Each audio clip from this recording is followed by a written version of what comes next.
He will not force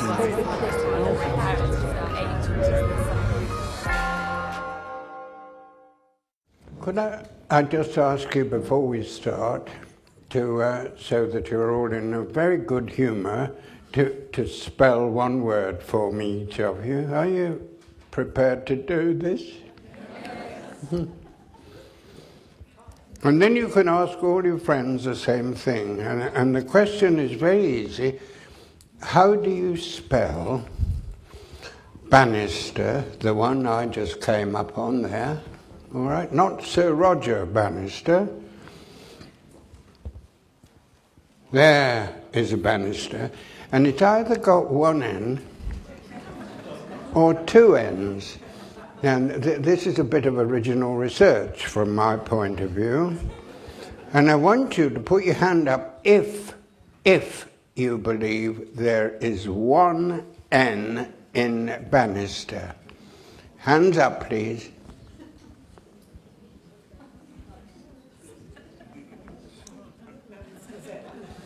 It's awful, isn't it? Huh? Because you think there's only two possibilities, and I bet you I'm one of the people who's in the wrong camp.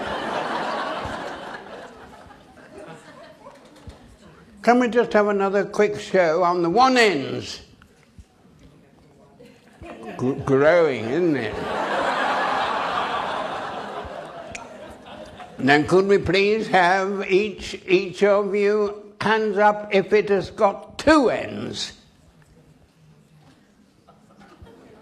Oh. A lot of you still in the middle of nowhere, I can see that. Well, let me tell you something, shall I? The word banister, in Chambers' dictionary, is the one word I've ever met, and I know the dictionary well, which says B-A-N-I-S-T-E-R,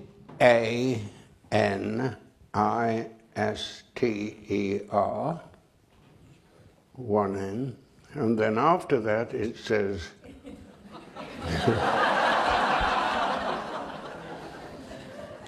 it says, but from the orthographic point of view, spelling, and from the etymology angle, it is now agreed in all the higher echelons of English literature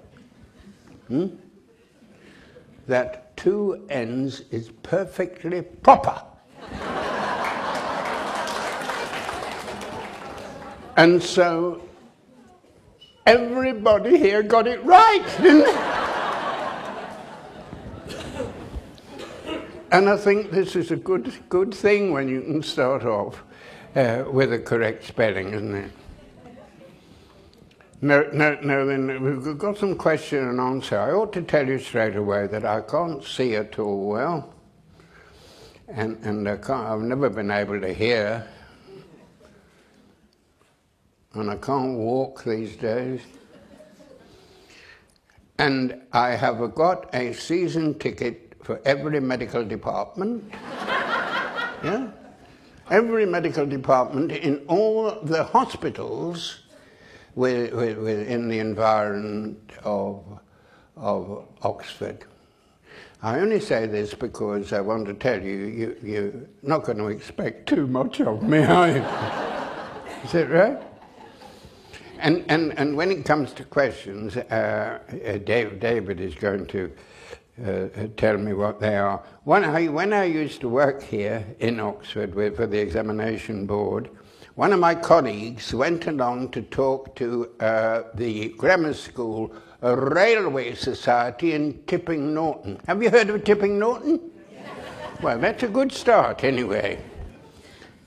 And he went to talk to the railway society there about the pre-war transport system in Schleswig-Holstein.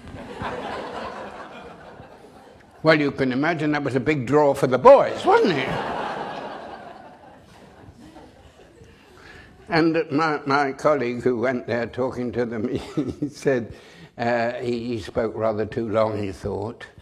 And right at the end, to muted applause, he sat down and the teacher said, alas, our distinguished speaker has agreed to stay for another half hour to answer all the questions you have, boys.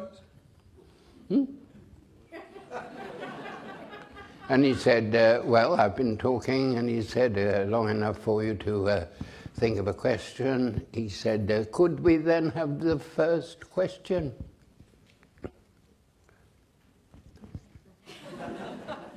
Have you been to a meeting like that? Nobody's interested enough even to ask a question. And he said, it's all right, the boys are just formulating their question, he said. Formulating. He said, give them a chance, and he gave them 2 minutes. And finally he said, well, you've had your chance, boys. Could we please have the first question now? Have you been to meetings like that? It's a bit embarrassing, isn't it? But finally, one boy on the back row, and there were only 4 boys there. One boy on the back row put his hand up, and the teacher was ever so pleased, and he said, yes, my son, what is your question? And the boy said, please, sir, is it time to go home yet? Well, anyway, there it is. There it is. So we should be all right if you sit and formulate while I'm talking, all right? Now then, when I had an invitation to come along and talk to you this afternoon, I thought it was a very, very polite and a very, very appropriately friendly letter from David. Far better than the worst letter I've ever had in my life. Do you want to hear what that was? Yes. The worst letter I've ever had. Dear Colin Dexter, we are holding our annual village church garden fete on the 24th of June this year. And I have been, this is from the minister of the church, and I have been casting around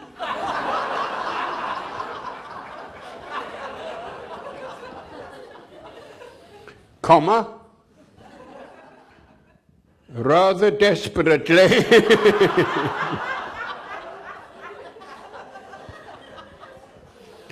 for some minor local celebrity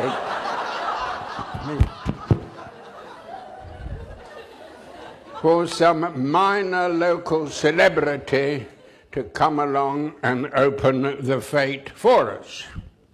Please reply to this invitation, if you will, as soon as possible, since time is now desperately short.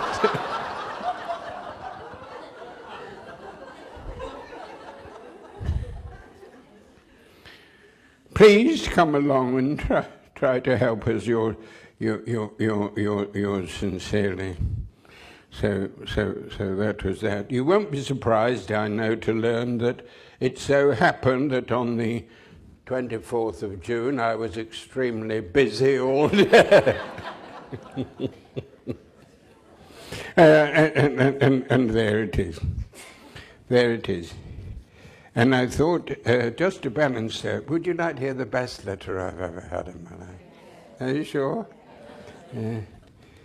A long time ago, from a Mrs. Jennifer Elliott of Reading, and she says, Dear Colin Dexter, I was lying in bed with my husband last night. Yeah, they're not all as interesting as this.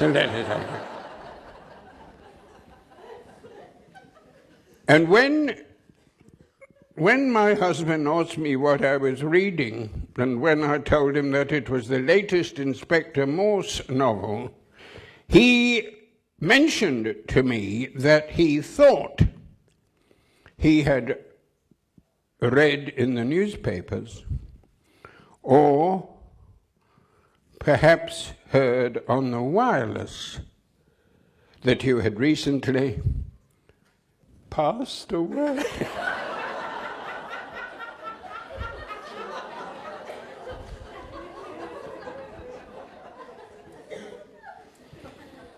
I do hope, therefore, that you will fully understand how difficult it is for me to write this letter to you. And I can only hope that you are now feeling somewhat better.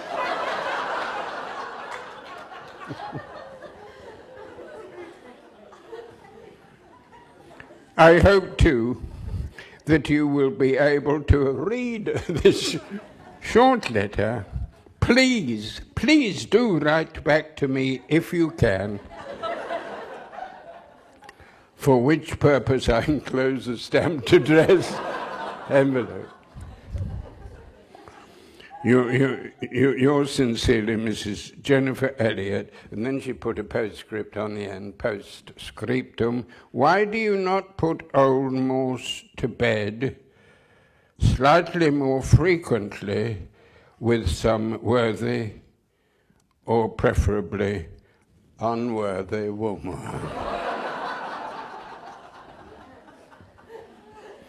So that was that. Now, I enjoyed that. I wrote to this Mrs. Elliott, and I can't remember. I mean, that's what she wrote, but I can't quite remember exactly what I said, because I've never typed a word in my life. I've never typed a letter in my life, you know, a letter of the alphabet. But I said to her, look here, I don't want... I don't want you to get the wrong idea about me at all. I said, we are a family program. And there's no need to worry about having your grandchildren there at all. You know, they'll probably tell you what's happening anyway. But I said, there is no suggestion at all that you're going to get with me, either in the books or on the television, I only learnt this word recently, any raunchy description of activity between the sheets. I wrote and told her this. I thought it would be proper to give a fair warning, but I said, it's very nice, thank you very much for your letter. And if you've got a good memory, you can recall that she put a PS on the end of her letter, so I thought I would just have a little bit of fun with her. So I said, as I say, please don't get the wrong impression about me, Mrs. Elliott. I do write pornography, but under a different name.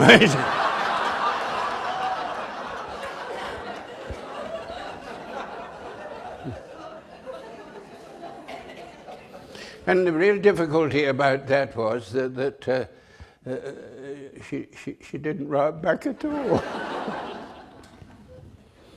So I sent her a little photocopy of the nearest I come to talking in any way like that. This is what I sent her at the end of one of my books, The Way Through the Woods.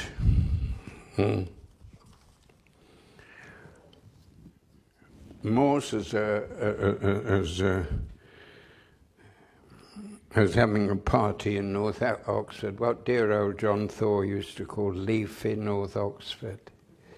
He sold another thing, and of course we had an awful lot of body bags in Morse, didn't we?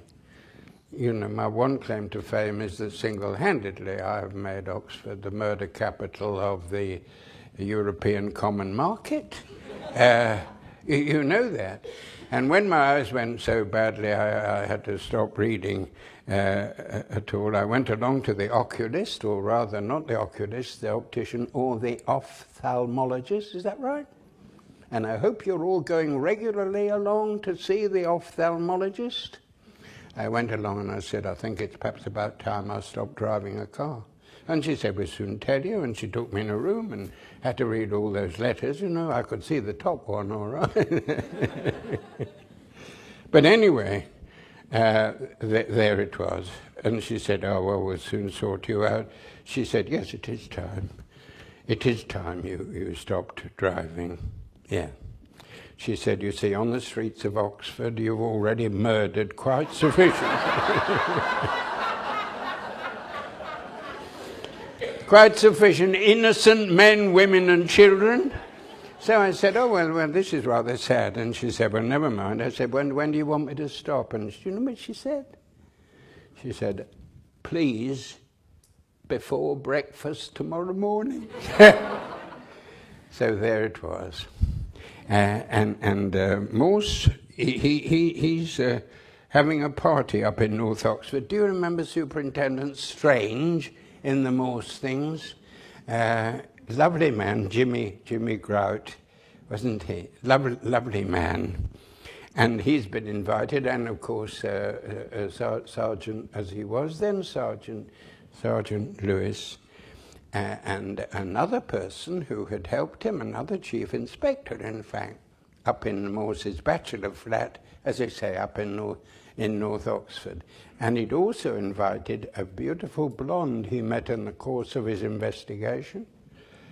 An awful lot of blondes he did meet. He fell in love with most of them, and most of them were crooks, of course. But anyway, there it was.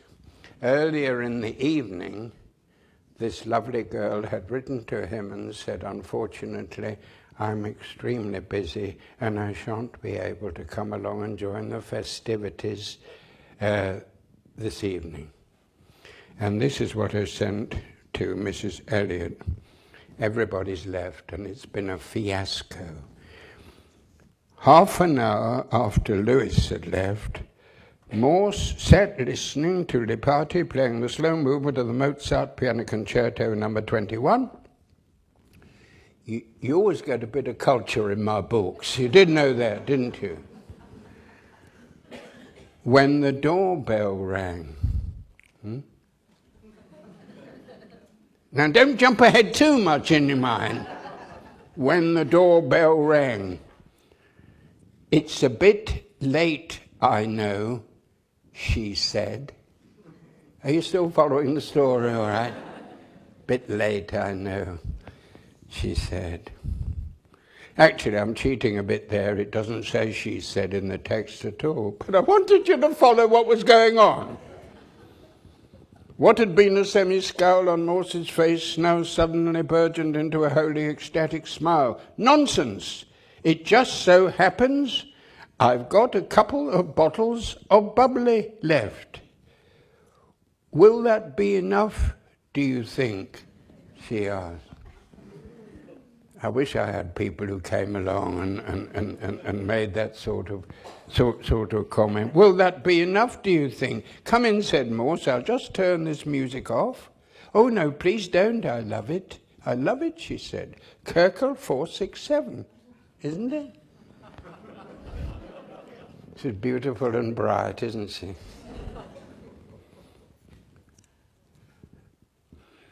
Where have you parked, asked Morse.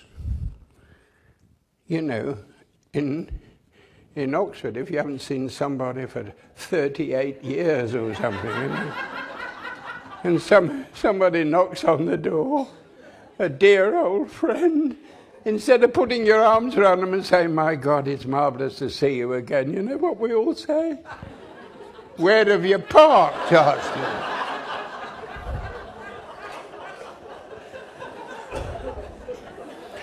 I didn't come by car, she said. I thought you'd probably try to get me drunk. Morse closed the door behind them. I will turn it off, if you don't mind. I've never been able to cope with oh dear, with two beautiful things at the same time. Well, I thought it was all right when I wrote it, anyway. She followed Morse into the lounge where once more he picked up bottle number 2. What time will you have to go, my love?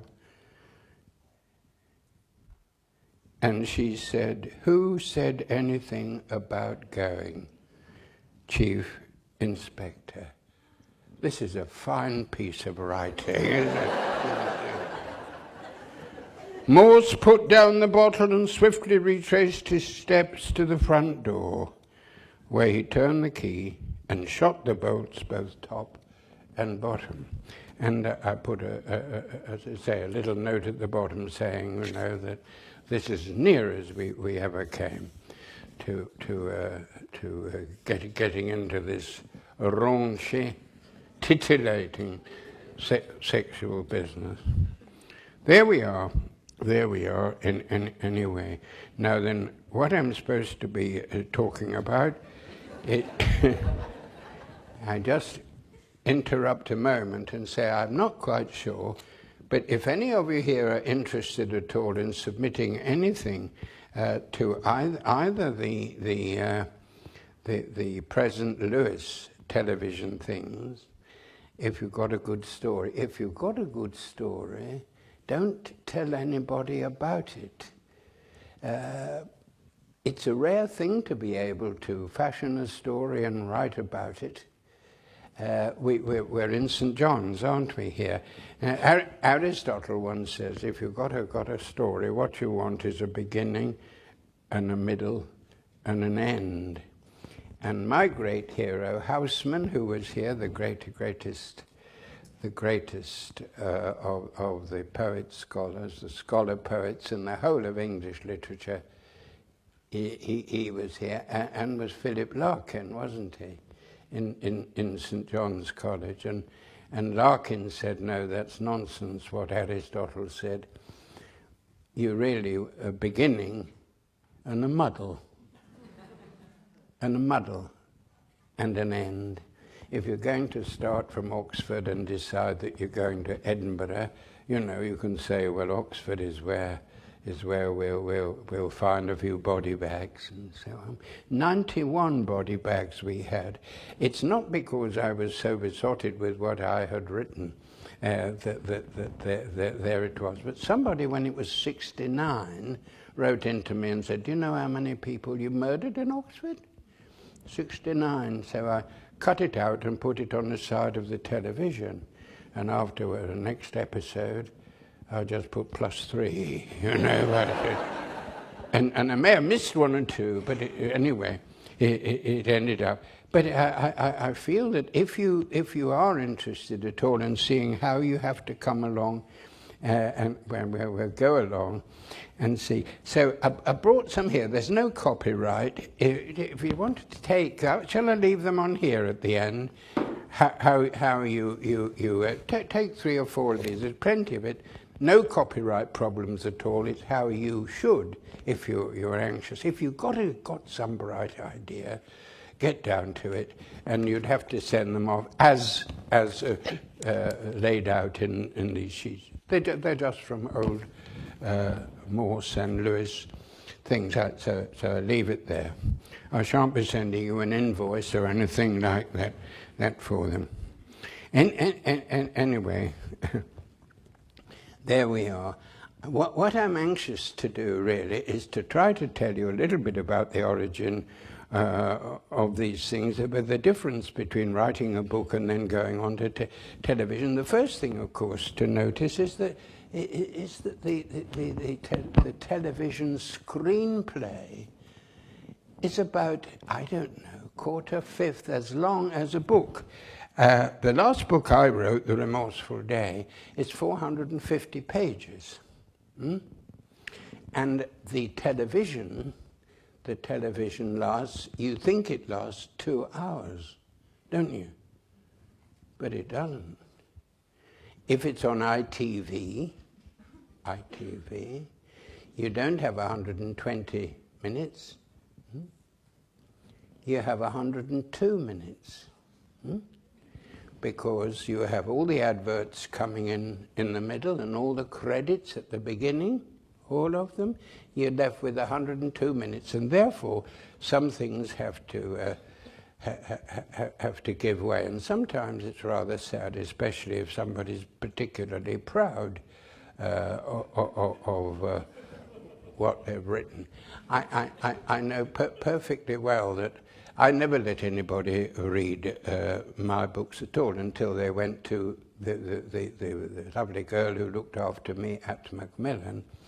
And I know once I'd been to Lyme Regis. Do you know Lyme Regis? Yes? It's a lovely place, isn't it?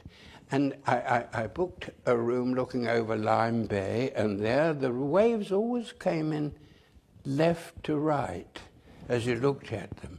And the seagulls squawked by outside the window, and they looked. Do you remember those pictures of the Japanese bombers that came along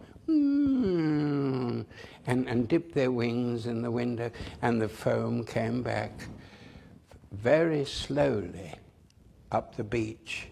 Lovely. And I tried to do the best I could with describing this scene, and I thought it was beautifully done. And I said to my publisher, I said, and have a look at page 17. There's a wonderful piece of writing there. I won't tell you what it is, but it's about the tide coming in at Lyme Regis. And she didn't say anything for a long time. And finally, when I saw, I said, did you read that bit about the tide coming in at Lyme Regis? She said, oh, yes. She said, you're right. It was one of the nicest bits in the whole book. It's rather nice, wasn't it? And I said, I'm so glad you liked it. She said, could I just give you one suggestion? And I said, yes, if it'll help. She said, I think it will. She said, why don't you miss it out and get on with the story?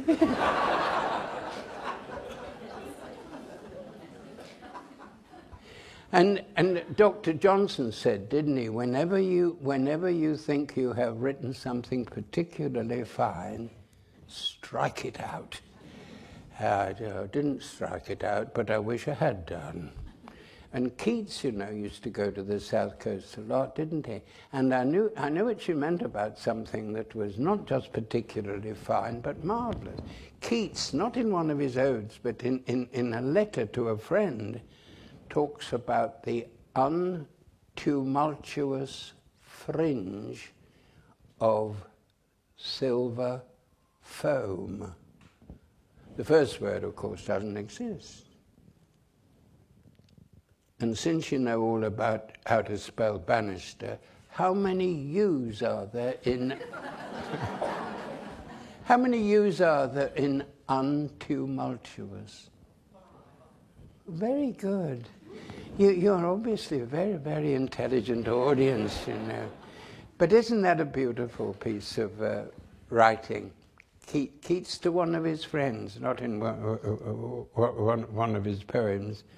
Anyway, as I say, we have to say, when we have to cut it down for television, you've got to miss something out. And I remember early on saying, these credits are getting far too long. They go on for about 10 minutes, don't they? And I said, for example, in one of the earlier ones, we had, somewhere in the middle of the credits, it said, second dog handler. Second dog handler. And then the name of this man who performed this noble act there. And I said, could I ask a question, please? I knew nothing about television. And he said, what do you want to know? I said, it's a puzzle, bit of a puzzle to me. I said, there's no mention of the first of the first dog handler. And he said, well, so what? I said, did he do something wrong? You know? And he said to me, typical Dexter, you know nothing as yet, do you, about television? He said, you missed the whole problem. He said, the real problem is Nobody could remember a dog in any of the episodes at all.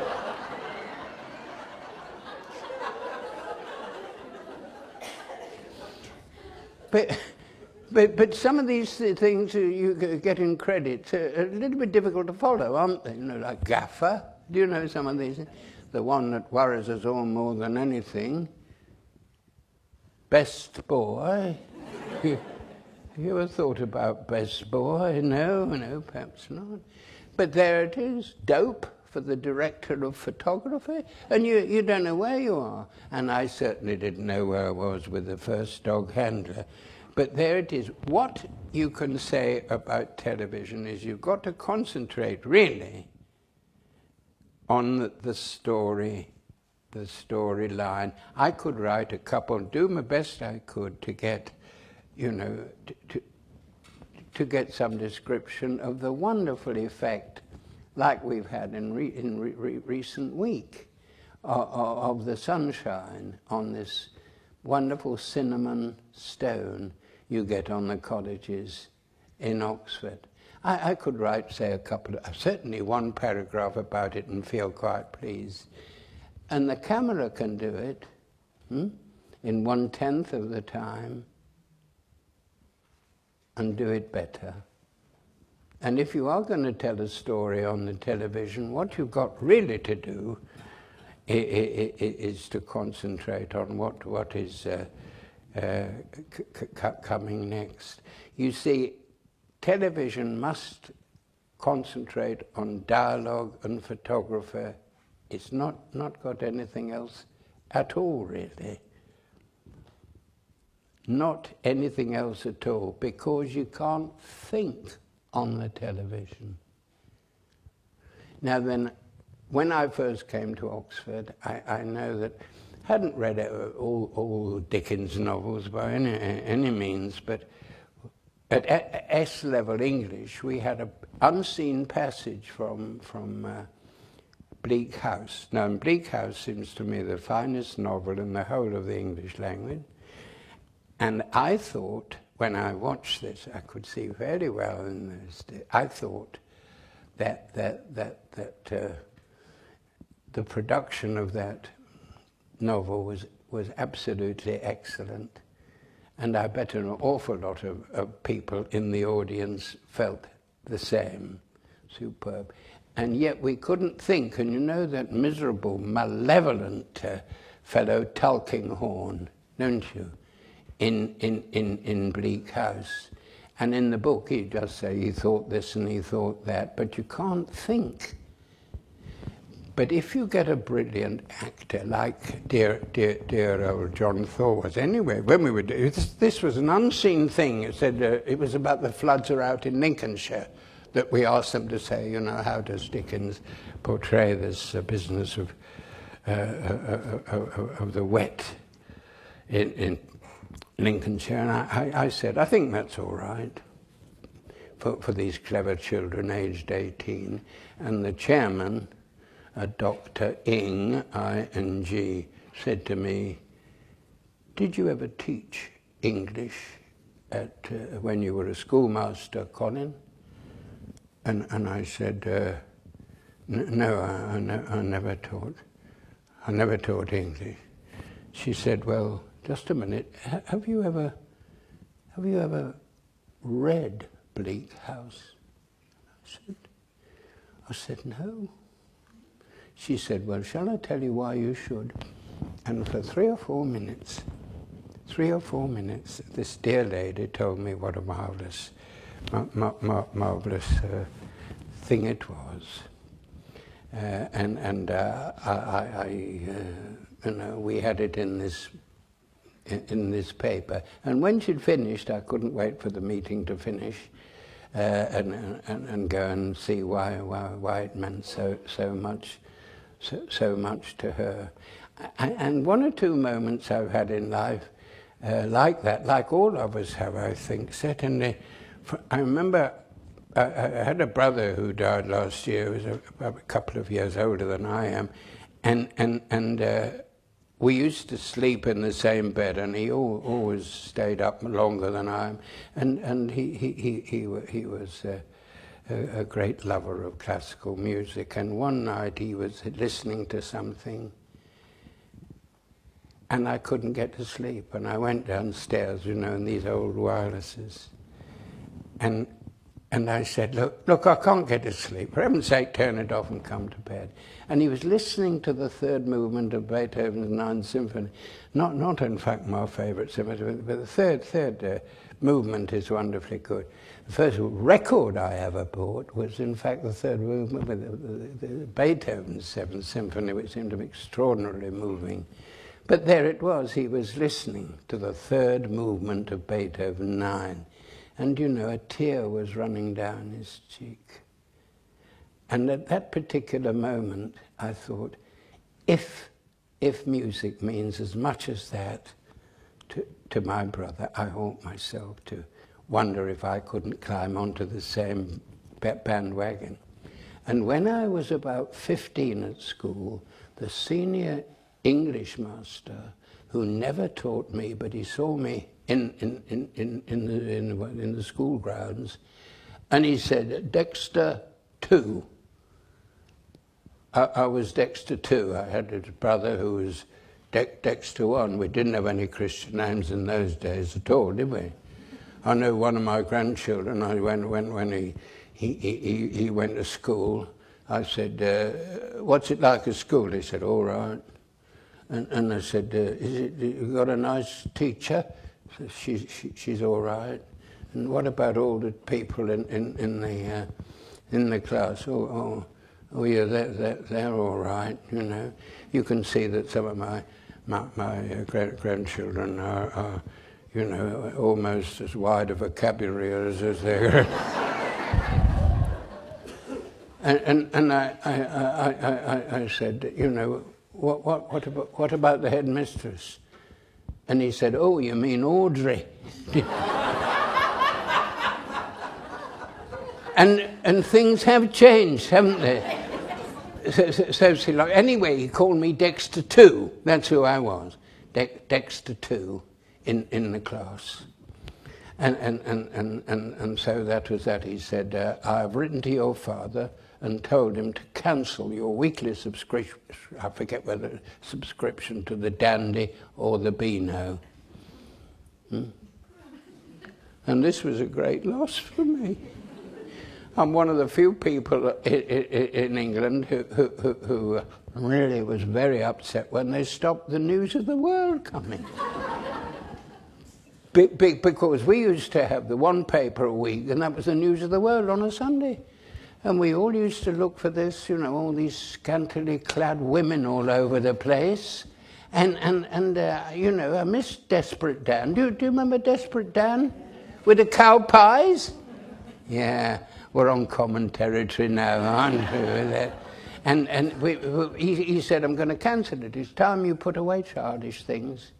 And he said, so that's gone. And he said, instead of that, he said, I want you to come along and into my study. This was in Stamford in Lincolnshire. And he said, all the books, he said, and you can take one a fortnight. There's only one condition, and that is that you read it. It was in the sixth form. We used to get in the sixth form ridiculously young in those days. But anyway, that was that. So I said I need some guidance, and I did get some guidance. And he gave me Tessa the d'Urbervilles to read. And there's some wonderful description, isn't there, that the veil of the great dairies and the veil of the lesser dairies. And some lines stick in your mind forevermore. When Tess goes away for the second time on a time-scented, T-H-Y-M-E, on a time-scented bird-hatching morning in early May. It's lovely, beautiful stuff. And I began to realize what a tremendous descriptive writer, at the very least, Hardy was. So there it was. I read Tess of the d'Urbervilles, and that was marvelous. And by the time I left school, I had read all Hardy's. So I think he wrote 17 novels, all except one. All except one, which I'm keeping till my old age next week. And when we moved, my wife and I moved, we only moved once in Oxford, but I found, about 40 years later, I found this book. And in the front it had got Ex Libris, H.B. Sharp. And there it was. There, H.B. Sharp. So I rang the school and found out what his address was in the south of France, and I wrote off and said, I'm awfully sorry to have only just found this after all this time. And a fortnight later, I had a parcel in the post, same piece of paper, same bit of string, I think. And he said, yes, I wish we'd got to know each other a little better, Dexter too, he said. I would very much like to have been with you, but there it is. You were reading classics and you couldn't do everything. But he said it was very nice to meet you, and I'm so glad that you've begun to enjoy something better than the dandy at this time. And I look back on our brief time together with great pleasure, full stop. And then the little paragraph at the end said, as I say, I wish I'd got to know you better, he said, but what I'd not realized about you was that you're such a slow reader.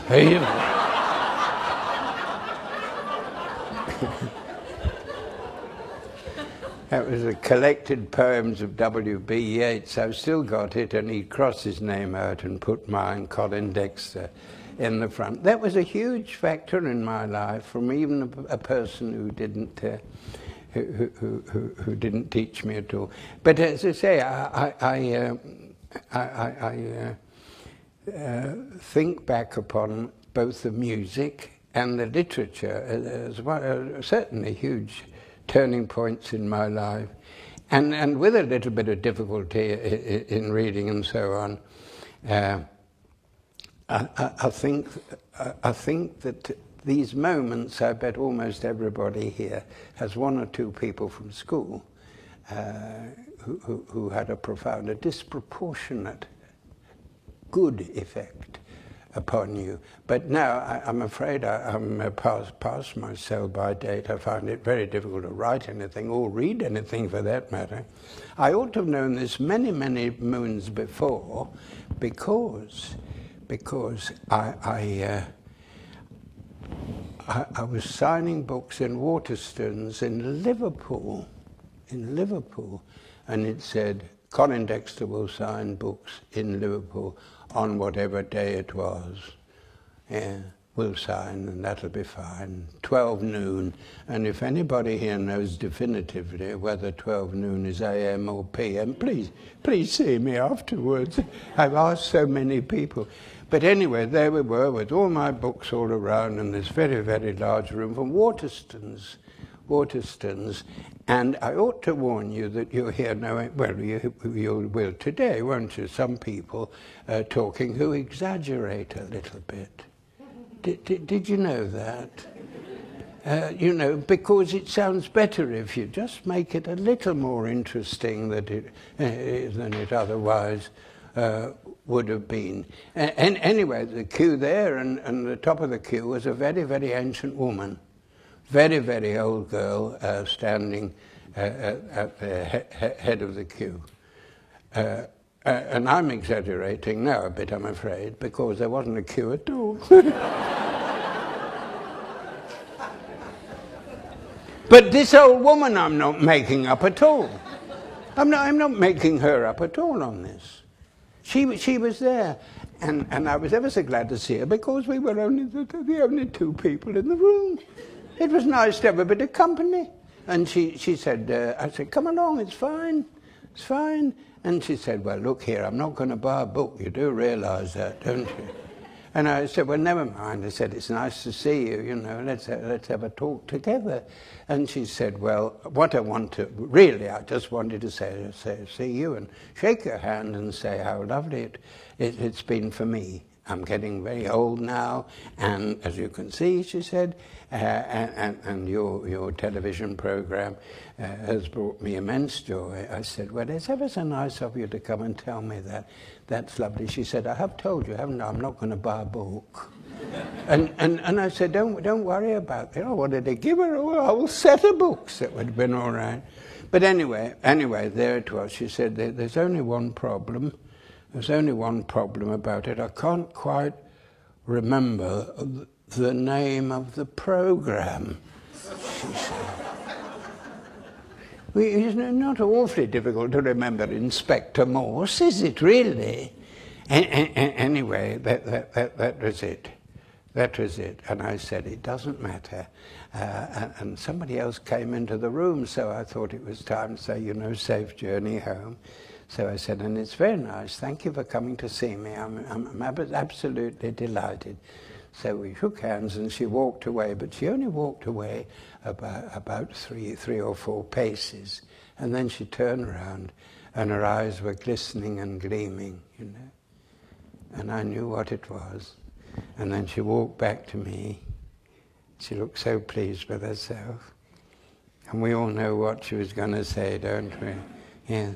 And she said, I've remembered the name of your television program. And I said, well done, well done. And she said, do you mind if I, you know, just show off a bit and tell you that I saw it? And I said, that'll be fine. She said, it was called One Foot in the Grave.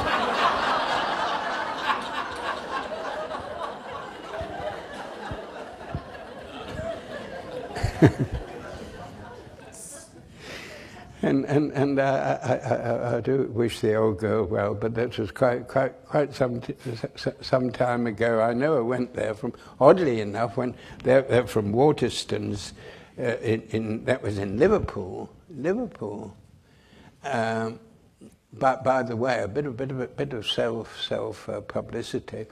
I was in Liverpool only a couple of weeks ago, and if you listen to the, I think it's Radio 4, Boxing Day, make sure you have a look in the Radio Times, will you? Won't say any more. But anyway, I went there by train to Manchester.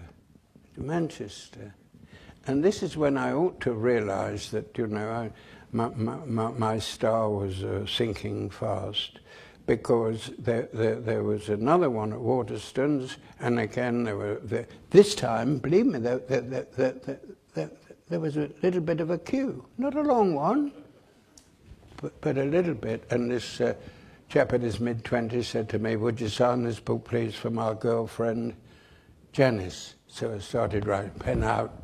Started writing for Janice, and he said, "Just a minute, that's Janis, not Janice." So I started writing for Janice, and he said, "Yeah, that's right, well done." He said, "Would you please write under that, please forgive me for what happened last night?"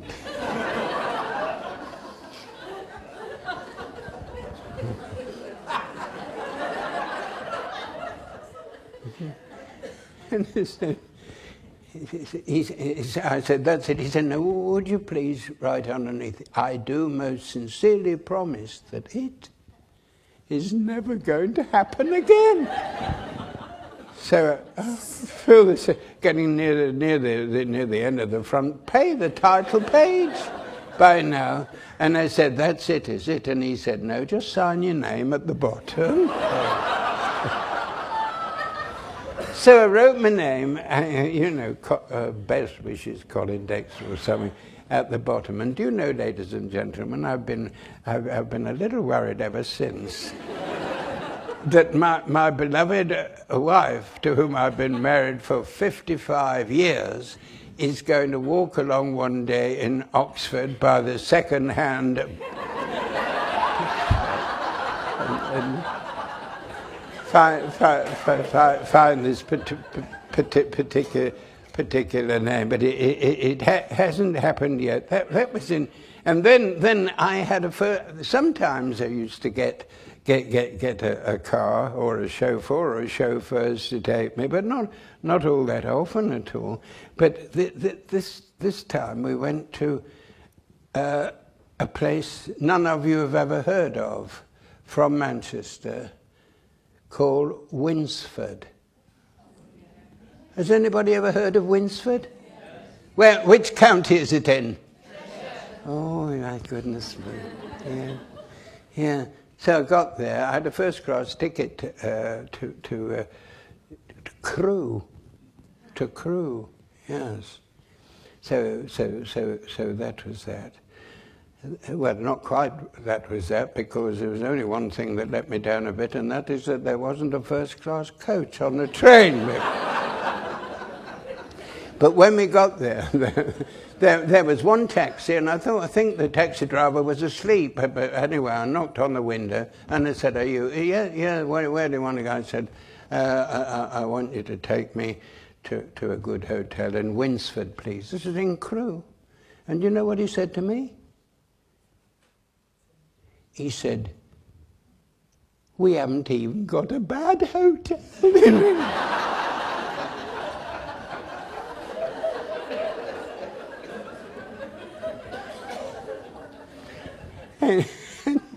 Anyway, he took me along, and he said, anyway, it was all right, get in the back. So he was quite a nice sort of fellow, really. And everybody clearly knows Cheshire very well. And we kept passing these farms, carrots for sale or something. And there was one that said potatoes for sale. On the left-hand side, potatoes for sale. I was very interested in this sign, potatoes, for two reasons. First of all, because it was spelt correctly. Huh? Do you remember that American vice president? What was his name? Oh, very good. You are awfully knowledgeable, aren't you? Yeah. There it was. I mean, Oxford, just as bad, Oxford. You often used to see it on most greengrocers before the supermarkets came along. POTATO''S.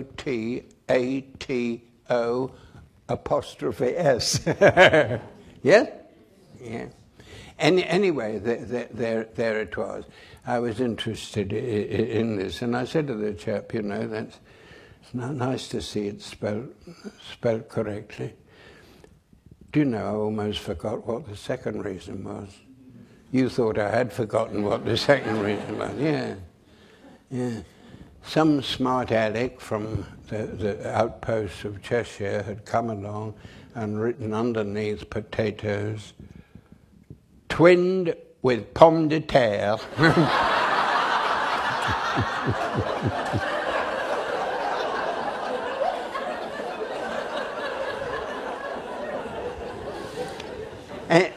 And anyway, I went along there. Some of these vice presidents get it in the neck, don't they? Do you remember Spyro Agnew? I mean, he was a joke, wasn't he?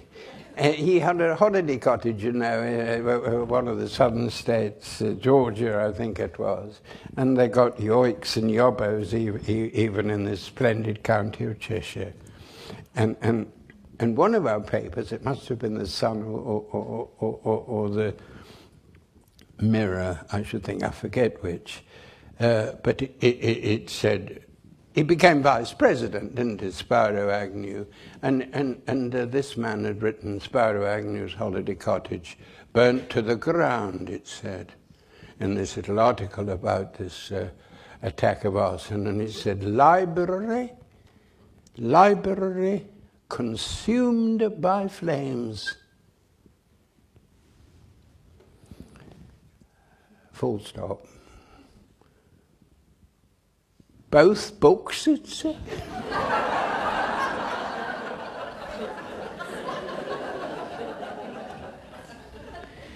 Comma. And he hadn't quite finished colouring one of them.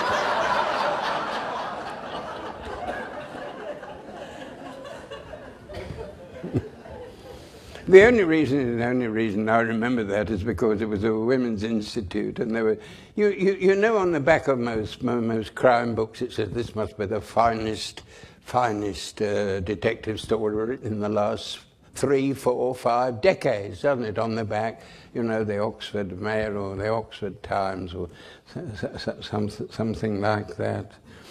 But there wasn't any writing on the back of this book. I forget which one it was of mine. But when she turned it over, and it cost about, I don't know, about 17 and 6, whatever it was then, but pretty expensive, this book was. And instead of any of these quotes, there was a picture, a photograph of me on the back. And this woman standing there, and she was only about 18 inches from me. She was here, and she looked at it, and she looked at the photograph, and then she looked at me. And she looked back in the photograph, and I thought, you know, she needed a bit of help. A bit of help. And I said to her, yes, I'm sorry it's so expensive, this book, but that's a photograph of me. And do you know what she said? Do you know something, she said? I thought it was. But she said, you do take an extremely flattering photograph, don't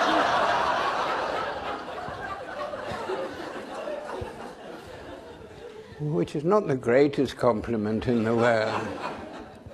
And anyway, one could go on with this forevermore. But as I say, one thing that is complementary to not being able to think on the television, you see, if John Thaw is on the television and he could think wonderfully well, with his eyes almost, John Thaw could. He didn't like corpses. He hated the sight of corpses, especially people were not quite dead or something. And I know that people used to say, if only you'd look straight into the camera, John, straight into the camera, and just think why it is you don't like corpses, what upsets you about. So John could sit there like this, and looking like Rodin's Thinker, isn't it? In the middle of the television screen, looks like that. You almost expecting the legend to come up on the bottom, do not readjust your set. John Thaw is thinking, you know, something like that. But I have heard directors say to John, what I want you to do is to think. And he could do, you almost felt that you were in the mood, in the ambience of the whole thing, because he was somehow thinking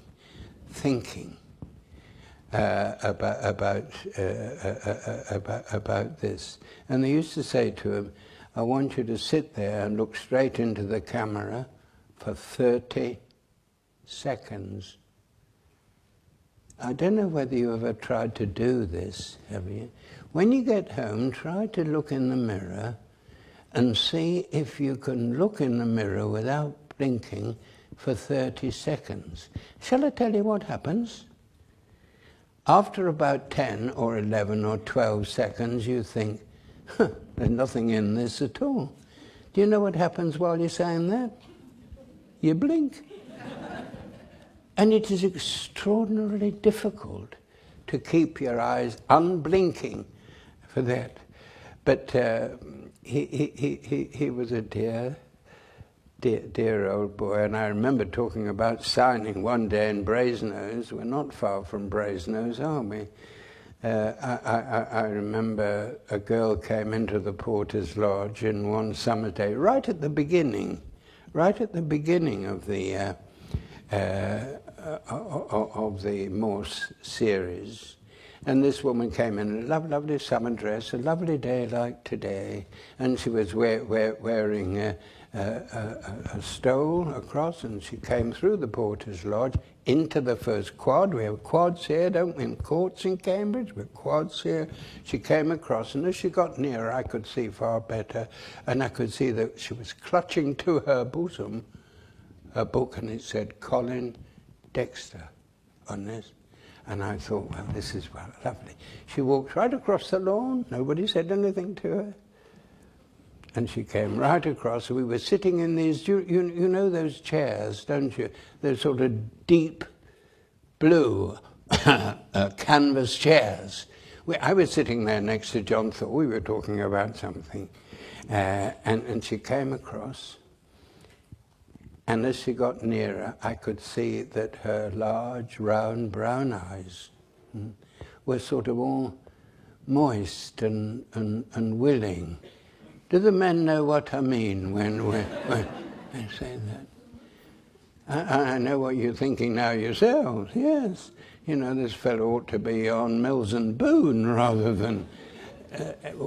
Anyway, there it was, and she said, could I please have your autograph, please? It's lovely, isn't it? I got my pen out again. And she looked at me straight in the face, and she said, I wasn't talking to you, was I? And she gave the book to John Thor, who put love and affection, my darling, always. John Thor. No glance at me at all. And I didn't say anything. Didn't say anything at all. She walked to the porter's lodge. He didn't turn back and look at either of us, let alone me. And so she went out. And she walked out of my life for the last time. Which was rather sad. And I said to John, that's a bloody cheek. It is. I said, I wrote that book, not you. Do you know what he said? He said, you can't win them all, Colin boy, can you, sir? That was... The thing that takes over, though, from not being able to think is music.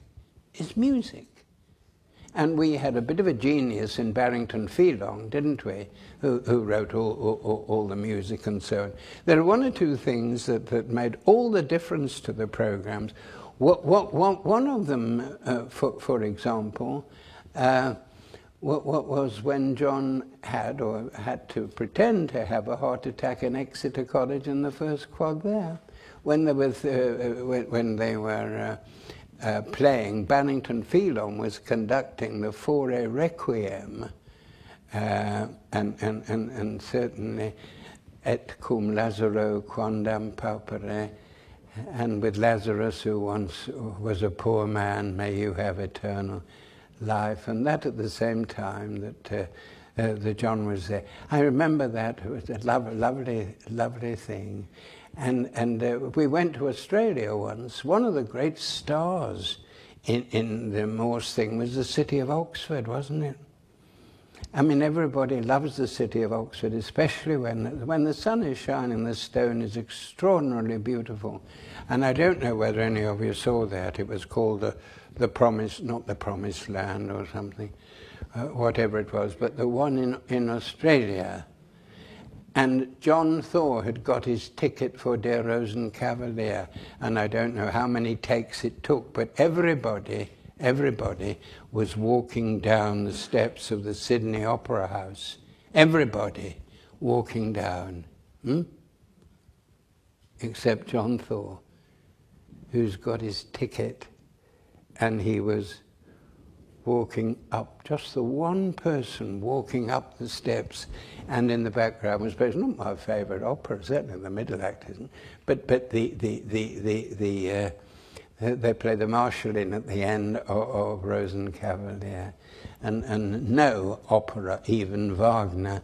Morse tried very hard to interest poor old Louis in Wagner. He used to say to him, you ought to try Wagner, Louis, especially Valkyrie, first act of Valkyrie. Oh my goodness me, if only you do that.